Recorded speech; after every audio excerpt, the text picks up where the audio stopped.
So it's wonderful to be here at the Afghan Community Centre this afternoon. SA Pathology have set up a special COVID-19 testing site. They've used their vans, which are decommissioned ambulances, and it's the first time they've put them into action. I'm so pleased to be able to announce that we have had no positives from any of the close contacts who have been in quarantine at one of our Medi hotels. And people might recall that there were 94 young people that required quarantine, but along with that there were also some teachers from the Thebarton Senior College. And I am so grateful to all of those people who had that quarantine period in a hotel situation in supervised quarantine. But there were also a large number of household contacts of those close contacts that have been in isolation and are able to come out today. And we also asked casual contacts at the Thebarton Senior College to also be in quarantine. So it's wonderful today that people can now go about their normal business. I also wanted to say that now we haven't had any further positives. I know that there are a number of businesses on Prospect Road that may have been affected by this news. And there was a juice bar, the Agpar Juice Bar, and also a Persian Carpet Gallery. These places are perfectly safe to be visited, and I hope that their businesses pick up. There are also some other key businesses on Prospect Road who may also have felt impacted during this time, but it is perfectly safe to visit. And in fact, I went and picked up a wonderful chocolate cake at Marathi Bakery yesterday. And just so everybody in the community knows and in South Australia knows, there is no reason to avoid Prospect Road businesses. We've had quite a number of community members from the Afghan community come through this afternoon and this morning to be tested. Hussein, who I'm doing the press conference with, was very clear to people in the community that it's those people with symptoms, so people with a sore throat, runny nose or a cough, a breathlessness or fever to come and get tested today, and we've had a steady line of cars coming through. It's a great opportunity for people to feel safe to have the testing done. It is a little bit uncomfortable, but it's very quick, and we're very grateful that people have come forward to take part in this testing side. So I'm very happy to take some questions, but I'd rather first hand over to Hussein, who's also going to say a few words. Thank you. It's great to see a clinic test here at the Walia Centre, which is a centre of the South Australian Afghan community. And it's great to hear that the latest cluster that was somehow affected our community member has been stopped, and we won. I congratulate South Australian government for their hard work, and I am glad that South Australian Afghan community was effectively working closely with the government to stop this latest cluster spread further down amongst the community. And I would like to say thank you to each individual who've been engaged in this process. Now we can say our community are safe, South Australia is safe, Prospect Road is safe. So I am glad that we have been working with the South Australian government and every service providers who've been engaged in this process. Thank you. How difficult was it for the community when the cluster was announced involving a member of the community? Do you think that there was the message about COVID-19 hadn't been getting through, or there had been a bit of a barrier for people?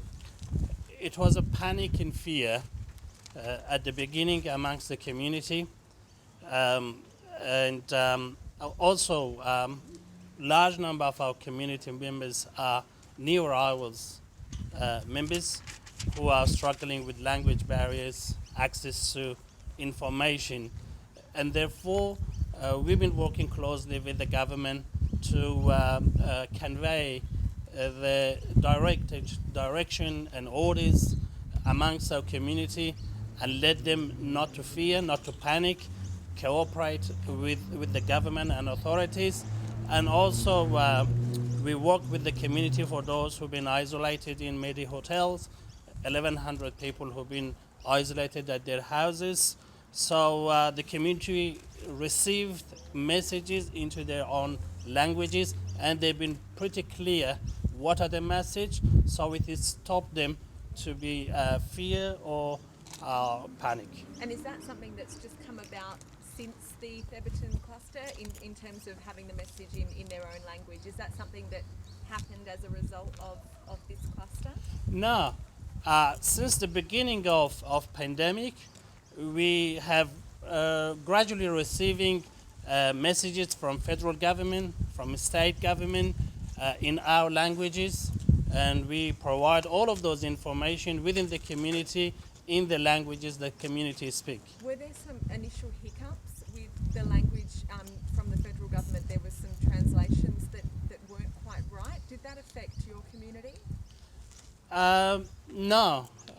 So I am glad to say that the federal government and the state government closely working together, including service providers that are working closely with the near-arrival communities to spread message in the language that is understood by the communities. And I am so glad from both government, level of governments, working with our communities. And So how Shane, is important it is the importance of being able to communicate to your communities in their own languages, was that really important to help get that message across to stop the spread? It is vital. It is so important because community were panicked with lots of fear. Particularly, they have experience of persecution, dealing with the government that was oppressive against them. Large number of these people came under protection process in Australia. So they have bad experience dealing with police, with the government authorities.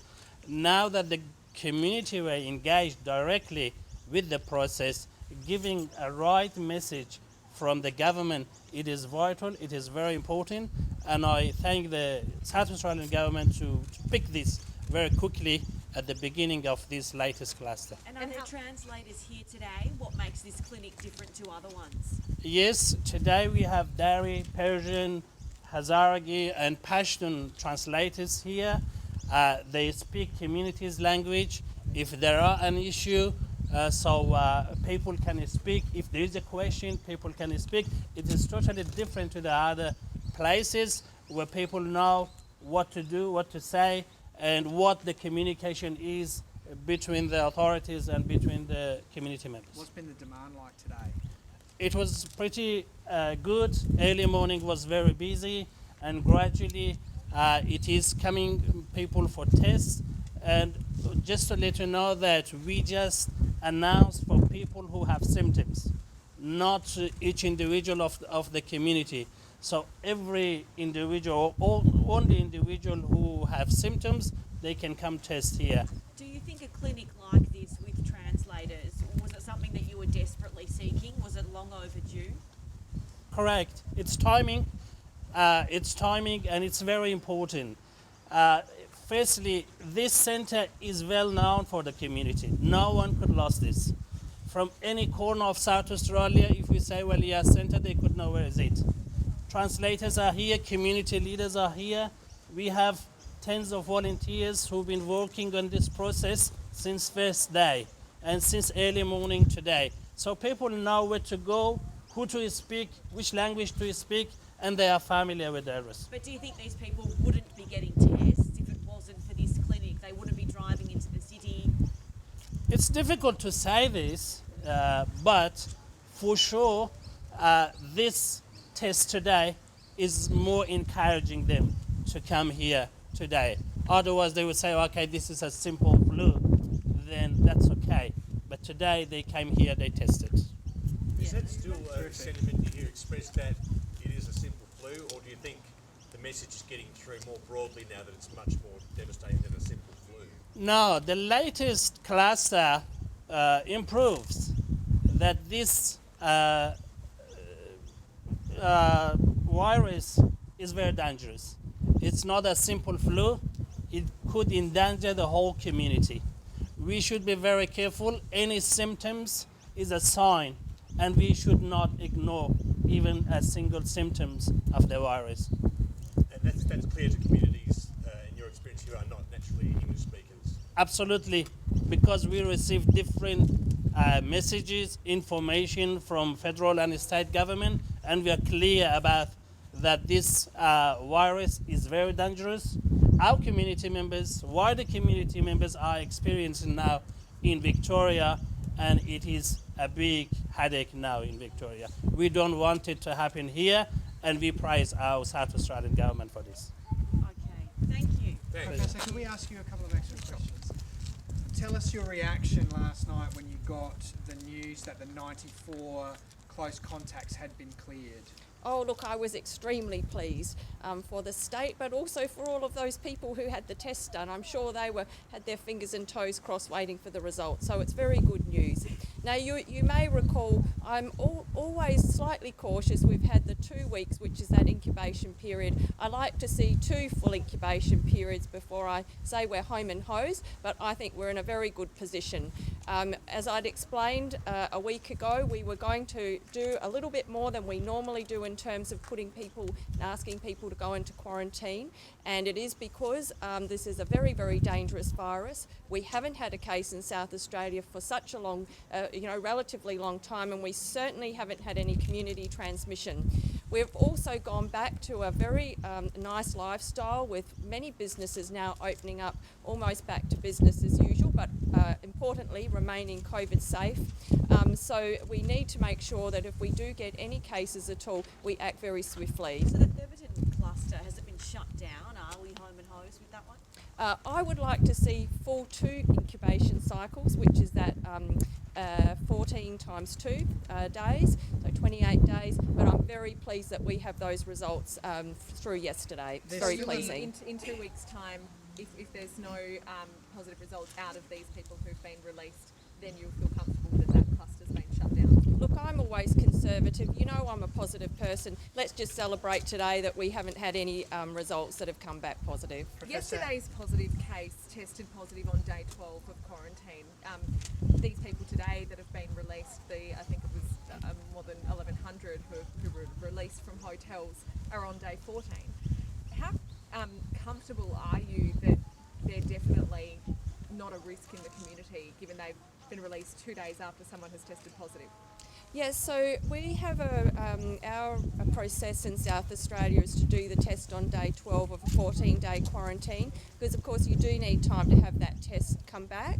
But in addition to actually having the test done, every day that somebody is in quarantine, they have a conversation with one of our nursing staff to go through a symptom check, and that's exactly what would have happened with the with everybody in that hotel facility, or indeed in a home isolation setup. Was the man from yesterday displaying symptoms or asymptomatic? Look, I haven't got that detail of information, but certainly if he was having some symptoms, it would be relatively mild because he's continued to remain in the hotel. What happens to him now? So what you then do is you go from either when you've had the positive test result or the beginning of symptoms, whatever is the earliest, and then we monitor that person. If they remain out of hospital, he has 10 days from the beginning of the symptom onset until we would release him, but he needs to have 3 days symptom free. So we've got very clear guidelines, and we follow the national guidelines for when we decide somebody is released, i.e. not infectious to other people. So he'll remain in the hotel? Yes. Of course, if he develops more symptoms, we would obviously transfer him to hospital for monitoring and treatment. Professor, yeah, I'm Fahim from the community community channel. I was wondering 2 things. Number one, what's your assessments on our community cooperation with, in general, with SALs and also pathology, the SA pathology today? And number 2, how you can ensure the people and to go to the Prospect Road, because we know that Prospect Road being damaged really badly because of that news being released on the SAL. So how you can actually ensure people to go back to the Prospect Road to the businesses and enjoy their restaurants and get their grocery and stuff from there? So first, I'll just answer the first question. The Afghan community has been fantastic. They have worked so closely with us. Hussein came in on the night that we had that third person test positive, and he helped us by speaking to some of the young people who were feeling rather frightened about having to come into a hotel. And he was on the phone and spoke to them directly, which was marvellous. And then the next day, he worked tirelessly with the community to get out the information. We have just had an absolutely fantastic experience with the Afghan community in terms of that cooperation. It's also been great to see people come forward today to have the testing done here, and we've talked about people even with mild symptoms coming now to get tested, which is also very, very pleasing. I did mention before that the Prospect Road businesses, there were two businesses where three of the people that tested positive as part of this cluster had visited. And of course, that can be devastating for a business if we list them publicly. Now, the reason to make that public information is so that if there was anybody else that had come through that business at the same time, and we would like to assess whether they were a casual or a close contact of the person that was infectious. However, I need to make it very, very clear that the virus is not going to be hanging around after those businesses have been cleaned. I am absolutely 100% sure that those businesses are safe to visit. And as I said, I enjoyed going to Prospect Road yesterday because I needed to pick up a cake. So all of the businesses along Prospect Road are absolutely safe for anybody in South Australia to visit. What was the cake for? Well, one of my deputies had a birthday, and so we had a celebration at work and some candles and we sang happy birthday. How crucial was opening? Sorry. The statistic on the 94, just to clarify, is that close contacts of Thebarton College, or were they in the cohort that were first taken from the college to the IBIS? Yes, so my understanding is that those 94 are people who were close contacts of the three later diagnosed people. So not the original case and the contact that had been part of exposure in the hotel. What's the active case? And I'm assuming you haven't announced it up front that we've got no cases again today, Professor? We have no cases again today, so I don't have the exact active case count, so we'll have to get that to you after the press conference, but we just had that one person diagnosed yesterday. There's still a number of people coming over from Victoria each day. How much of a threat does Victoria still pose, and are you reviewing therefore the border communities and the other border restrictions as a result of that? So we look at this on really a daily basis. We get detailed information about who is coming across the border and what category those people fit into. Clearly we have to have freight continue to come into South Australia, and we also have to get freight out of South Australia. So, you know, we've got, we'll have wheat and barley and stock, of course, that needs to go interstate and then go overseas. It's very important for our farmers to be able to have that free flow of supplies and freight outside and back into South Australia. At the moment, you know that we've put in very, very tight border restrictions, particularly for people who live on the border, and we haven't done this lightly, and we absolutely understand that it has a very significant impact and is more than inconvenient, can really be very distressing to those people that live in those border communities. However, the high rates of disease in Victoria are still a concern. It's been fantastic and really pleasing to see some of those numbers stabilise and come down slightly, but our information from Victoria is that they are still seeing new cases in regional Victoria, and for us that is really the concern. In regard to restrictions, is the COVID marshal, is that coming in on the 21st in a week's time? Yes. Obviously, and then we have the aged care restrictions ramping up a week after that. Are there any others on the table that you're looking seriously at that we could expect to be announced this week? Look, I think we need to bed down what we've done thus far.